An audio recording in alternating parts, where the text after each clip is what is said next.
magical storms, one of the most dangerous phenomena in the galaxy. These traveling mysteries dot the galaxy and are difficult to study. But what is a magical storm exactly? According to the Mystiforce, a magical storm is a result of too much elemental magic being released at once, usually being released from a mortal sentient being. When this energy is unleashed in a burst, something strange happens that very few see and live to tell the tale about. The elemental energy swirls nearly instantaneously into a ring before becoming a vortex that usually envelops the caster. But regardless of whether or not it does, this new protostorm will then go in a random direction, absorbing everything it touches, and transforming its catch into more of the element that comprises its form, causing it to grow. Once the protostorm becomes big enough, it usually changes from a vortex shape into an actual storm cloud comprised of the elements that made it. Imagine an ever-shifting mass of water the size of Jupiter casually flying through a solar system, blocking out the sun for a day. Or a black hole the shape of a storm cloud passing by your planet, missing it by merely a few feet, but causing no damage. But an even bigger oddity in their nature is that no one knows what determines when they will make this form shift. One storm may require that its vortex become 3 miles wide before it will change. Yet another storm may change after becoming 3 feet tall. But this is only the beginning of the mysteries of magical storms. Let's talk about their nature, because this is something that causes the heads of Mystiforce researchers that study them to spin. Imagine, if you would, a regular tropical storm. It forms over the ocean and travels according to the winds over the water. Now, imagine that instead of following the winds, the storm goes straight down into the ocean, soaking up the water, leaving a storm-shaped hole in the ocean, before immediately rising out of the ocean, moving 500 miles south instantly while spinning like a top, flipping upside down, and ramming all the way through the planet, leaving a storm-shaped hole in it as it flies away, leaving the planet to travel the galaxy. Magical storms don't make sense. On the bright side, it's often the larger storms that display the strangest behavior. Your average magical storm is like a flying eraser that tends to go in one direction and occasionally turn anywhere from 1 to 33 degrees over a period of up to 3 days. Their speed varies from a few kilometers per hour to several light years per hour, and they often change their speed. But the larger storms, let's talk about them. The biggest magical storm in existence is referred to as Bola. Bola is currently a super Jupiter-sized dark storm that roams the galaxy. Anything that comes into contact with it is absorbed, naturally. But due to its size, this is including planets, stars, and in one case, a black hole. It has long been feared that one day Bola will grow large enough to consume the galaxy in its entirety. And it's due in part to this fear that the mechanical being Varura Yeshua was created, or meching, as some organizations prefer to call them. Varura Yeshua was first meching in the Justice Force and was without doubt the most powerful ever created. Mechings and the Justice Force are akin to a created mechanical race and a galactic peacekeeping organization respectively, but we'll get into details about them another time. What you need to know for now is that Yeshua was designed to only deal with threats on a solar system level, due to it being slightly smaller than the size of the Earth and requiring the collaboration of several solar systems just to create and repair when it suffers damage. And it was when one of these systems was in the path of Bola that Yeshua would meet its greatest challenge. When Bola was super Earth-sized, it moved toward the system that provided repair materials for Yeshua. It was then that the Meching rocketed into action, not to protect the planets, but to buy time for the people there to evacuate. Yeshua unleashed its many and varied weapons on Bola, from explosives and magical weapons, to force fields and attempting to warp space itself. It was in the heat of this passion that Yeshua had deflected Bola off its path in order to protect a ship carrying refugees.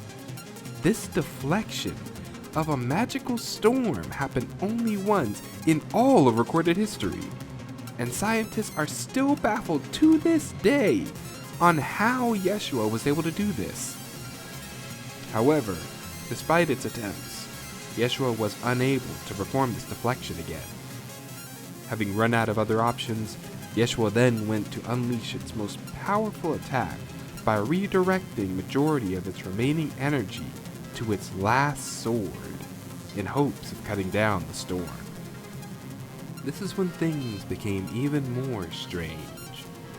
Bola began to move erratically, as if it was trying desperately to avoid the Meching targeting it. Unfortunately, Bola was successful in dodging this final blast, which still sails through the galaxy even now. With Yeshua out of weapons to slow Bola down, the Meching resorted to trying to physically push back the magical storm from devouring the transports, despite the pleas of its creators to flee to fight another day.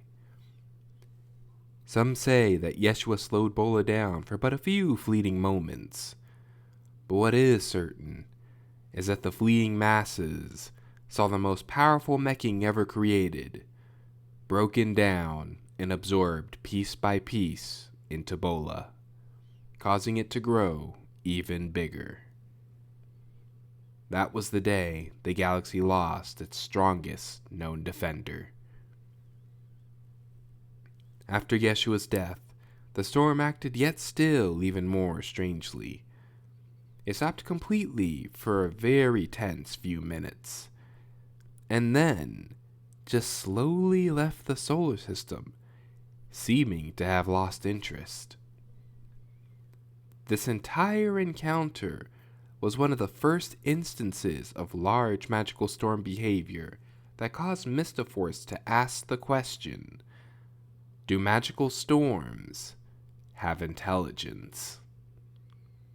Ever since that encounter, Bola has roamed the galaxy unchallenged, and with no detectable pattern to its movements, it remains feared whenever nearby, and some even claim it's just a matter of time before it hungers for another powerful meal. The second most powerful magical storm is a rock storm known as Big Lenny. Yes, really. And it is seemingly attracted to massive amounts of magic in a single location. It's due to this that the most powerful mages in the galaxy do their best to keep a wide distance from each other and Big Lenny. It also seems to have its own peculiar eating habits. If it senses a singular powerful being and catches up to them, it will pluck them from the planet or spacecraft with a funnel tornado made of rocks, leaving as much of the surrounding area intact as possible. However, there are many powerful mortals and/or magical objects on a planet or spacecraft. It will absorb the location in its entirety. The only exceptions found so far to this behavior are Fey beings. The Mystiforce have questioned the Fey about this, and it appears they know why, but none questioned so far seem to care enough to explain. Not even the ones that are friendly to mortals. This secrecy and Big Lenny's odd behavior have led the Mystiforce to the theories that magical storms are a subspecies of Fey, and or that the more a magical storm consumes, the more sentient it becomes, which has some in fear. After all, If they think, then are they simply eating? Or are their goals beyond our understanding? The strongest mages constantly being on the run from a cosmic, shifting and phasing mass of rocks poses quite an issue, as you can imagine. So, long ago, several mages came together at the opposite side of the galaxy from Big Lenny and created a draft for a magical device whose only purpose was to be the largest mass of moving magical power in the galaxy. As you can imagine, this posed a large risk of just creating yet another magical storm. So, they decided to tamper with the natural flow of magic in a planet that harbors life, but no sentient beings. They carved the magic circles ranging from the size of a coin to the size of a city into the planet to have it constantly shift energy inside and outside of itself, serving as a beacon for Big Lenny. Then, they carved propulsion circles at precise angles that would move the planet from its orbit and allow it to circle the galaxy at just the right speed to keep Big Lenny forever chasing its metaphorical shadow. And for a long time, the plan worked. That is, until one day an astronomer spotted the planet in the same sextant as Big Lenny. For a reason no one could explain, the planet had slowed to a crawl. But it wasn't just that. Big Lenny had also increased its speed, allowing it to consume the planet before anyone had time to investigate what caused the slowing or speed increase. Now, the current day most powerful mages are working with each other from afar to make a new beacon for Big Lenny, one that would hopefully last forever. And there are even rumors that the mages are preparing to launch their next plan soon. But only time will tell if it works, or what their plan even is. The third most powerful magical storm, and last of the big three, is a light storm named Holy. This storm's name is derived from the initial reaction of sentient beings on planets that this storm approaches. You see, out of the big three, Holy has the most clear signs of its impending arrival. The process goes as follows. You wake up one morning and begin your day, but out of the corner of your eye, you think you see something almost transparent. You turn and there's nothing there. So you just brush it off as your mind playing a trick on you. You then go outside to start your workday or school day, and you see a tiny ball of light that quickly fades. You may at first assume it's a flying bug with bioluminescence, but you don't see any nearby bugs or insects. For the rest of the day, you will continue to notice these transparent things and tiny motes of light that become slightly larger and fade throughout the day. That night, astronomers will notice a new star in the night sky that slightly outshines all others and is getting brighter. On the second morning, you might awake due to a gentle caress on your cheek, yet you will see no cause of it when you get up. To your surprise, you'll likely see a radiant feather or two falling through your roof and into your floor as you start your day.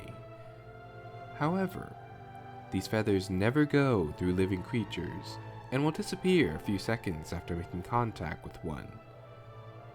These feathers fall from the sky like a light snow all throughout the second day and night. And no matter how high into the sky you go, the feathers always appear to be falling from somewhere higher than you. In addition to this strange weather, you will sometimes see what appears to be people made of pure light walking around out of the corner of your eye. But if you turn your head or even your eyes to look at them directly, they vanish in an instant. It's due to the phenomenon on the second day that Holi earned its name. And it's believed that these first 2 days are a warning from the goddess of magic, Hecate. Because if you don't leave the planet by the end of the second day, your fate is sealed. The following are the logs from a Mr. Force researcher who stayed behind with a team and a communication device to give a more detailed report of the final day to their off-world co-team and other magical storm researchers. Report 1. I have awoken from my sleep to test if there are any phenomena exclusive to awakening on the third day. There are none. Report 2. Upon venturing outside, we all see small clear crystals sitting in the air. They're cool to the touch, yet they're unmovable by seemingly any force. In addition to this, we have noted that they double in size roughly every hour. Report 3. All magic appears to be getting weaker. In addition to this, the path the magic takes is dotted with the same crystals that litter the air itself after the magic subsides. Report 4. It appears the largest crystals are always in the highest layers of the atmosphere. Report 5. Holi has somehow stopped the light of the planet's day star and replaced the light with its own. Report 6. Teammate 3 has attempted to leave the planet with a spare ship to investigate the lack of evacuations on day 3. In a flash of light, the ship transformed into a clear crystal the size of the ship, and we lost contact with teammate 3. They are presumed to be crystallized. It appears that the reason none have fled on the third day is due to Holi's interference. The end may be near, so we're going to attempt to transmit as much data that we currently have as possible. Report 7. Holi's begun rapidly approaching. Its light is beautiful. I've not felt this joy since.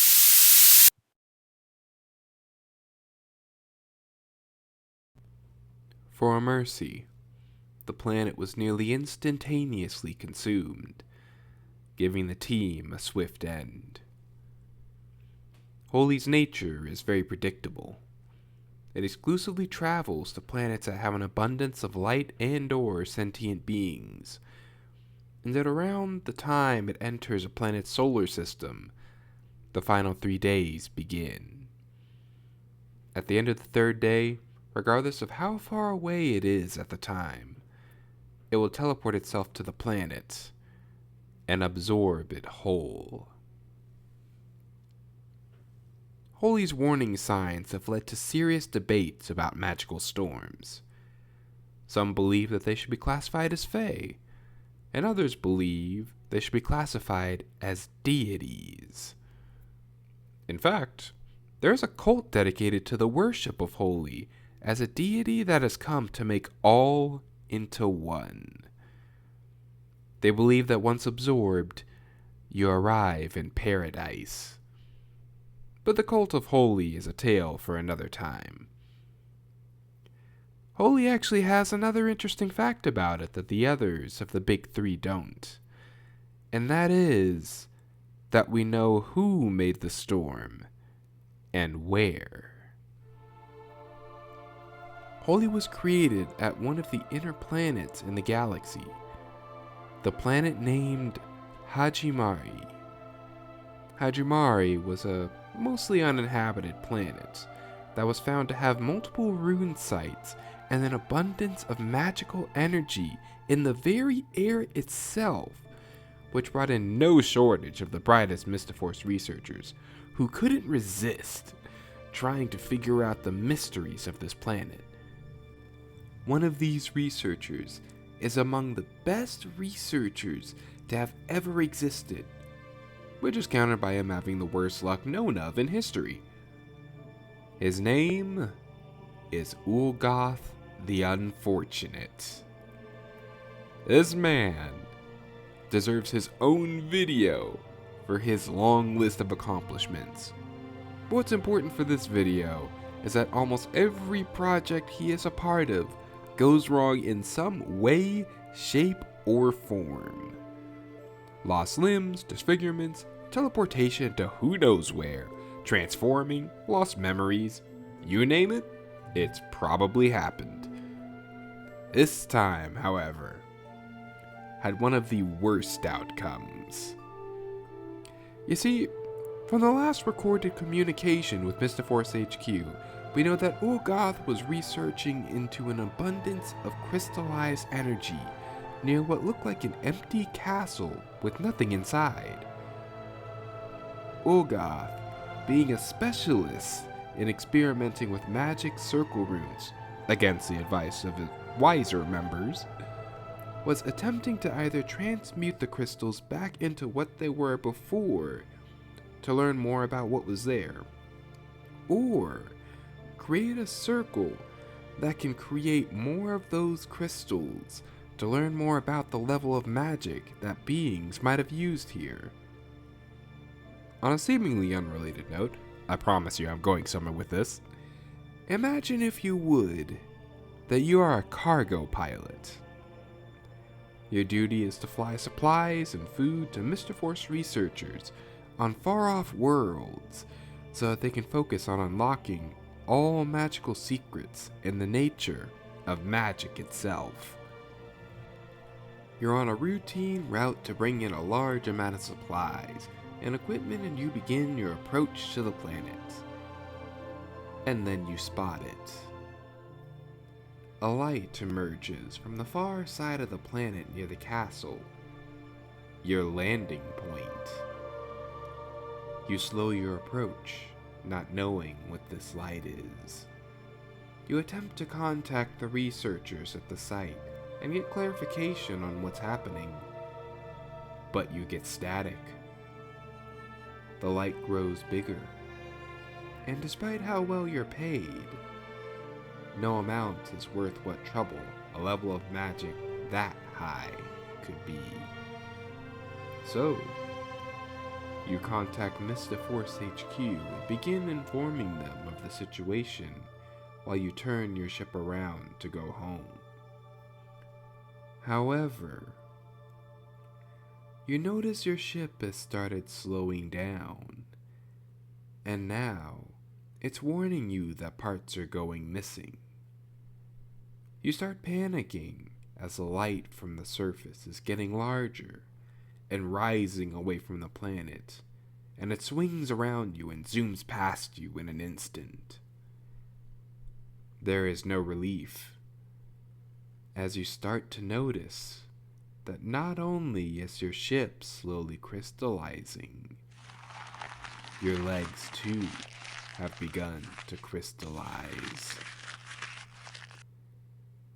You cry out in fear as you begin to lose feeling in your body, while you hear HQ scrambling on the other end of communications to figure out how to save you. But they have nothing, and are too late. You and your ship have become one large crystal. While there are no known living witnesses to the birth of Holy, the tragedy of this cargo pilot provided HQ with enough information to put together the probable cause of Holy's creation. And speaking of magical storm creation, let's talk about the elements as they relate to storms. The 6 elements actually don't all create storms at the same level of energy. in order of lowest level of energy needed to highest. It's dark, wind, fire, water, light, then rock. The Mystiforce is to this day trying to figure out why this seems to be the case.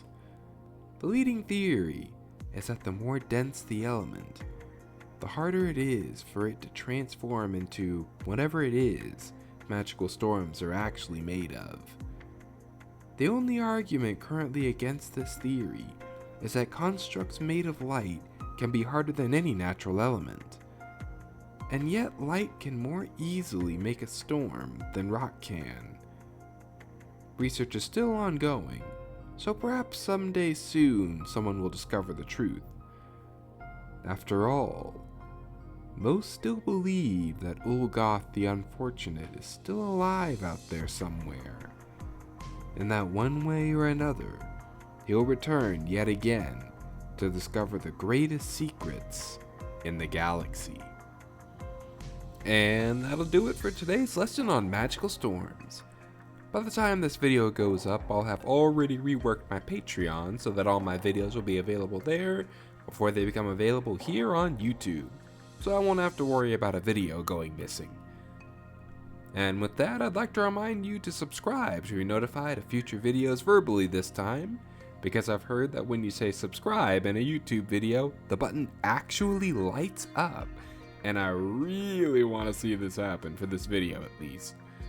And with that, I hope you all have a nice few weeks or months or however long it'll be until my next video, because I am hella inconsistent with my upload times at the moment. Happy trails, travelers!